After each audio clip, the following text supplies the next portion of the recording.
சிவகங்கை மாவட்டம் ஏனாதிபுரம் புதுப்பட்டி கண்மாய் பகுதியில் 16ஆம் நூற்றாண்டைச் சேர்ந்த அரிய வகை வானாதிராயர் கல்வெட்டு கண்டெடுக்கப்பட்டுள்ளது. கல்லூரி மாணவர் முரளிகிருஷ்ணன் அளித்த தகவலின் பேரில் சிவகங்கை தொல்நடை குழு மற்றும் வரலாற்றுத்துறை ஆய்வாளர்கள் கள ஆய்வு மேற்கொண்டு கல்வெட்டை படித்தறிந்தனர்.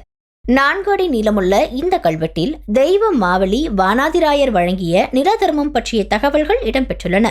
மேலும் அந்த தர்மத்திற்கு கேடு விளைவிப்பவர்கள் கடும் பாவத்தை அடைவார்கள் என்ற எச்சரிக்கையும் பொறிக்கப்பட்டுள்ளது. எழுத்து வடிவமைப்பின் அடிப்படையில் இந்த கல்வெட்டு கிபி 1515 முதல் 1533 வரையிலான ஆட்சி செய்த சுந்தர தோளுடையான் மாவலி வானாதிராயன் காலத்தைச் சேர்ந்தது என ஆய்வாளர்கள் தெரிவித்துள்ளனர். தெய்வ மாவலி வானாதிராயர் என்ற பெயருடன் இதுவரை கண்டெடுக்கப்பட்ட முதல் கல்வெட்டு இதுவாக இருப்பதால் இந்த கண்டுபிடிப்பு வரலாற்று முக்கியத்துவம் வாய்ந்ததாக கருதப்படுகிறது. இந்த முக்கோணம் என்பது அரசு சின்னம் தான். இது முக்கோணம் மாவலி வானதிகளோட எல்லைகளில் குறிப்பிடப்பட்டதா அந்த முக்கோண சின்னத்தை அவங்க குறிப்பிடுறாங்க.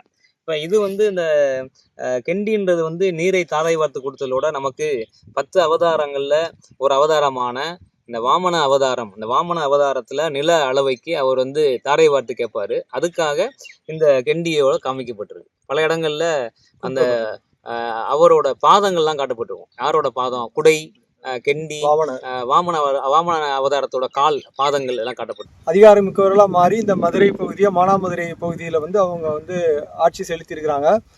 அவர்களுடைய கல்வெட்டுகள் குறிப்பாக அழகர் கோயிலையும் திருப்பத்தூர் காணப்படுவதோட இந்த இளையாங்குடி பக்கத்தில் பிராமணக்குறிச்சிங்கில் அந்த சுந்தரத்தோல் மாவலி வானாதிராயர் அப்படின்றவர் அவருடைய கல்வெட்டு ஒரு மிகச்சிறப்பான ஒரு கல்வெட்டு நமக்கு கிடைக்குது.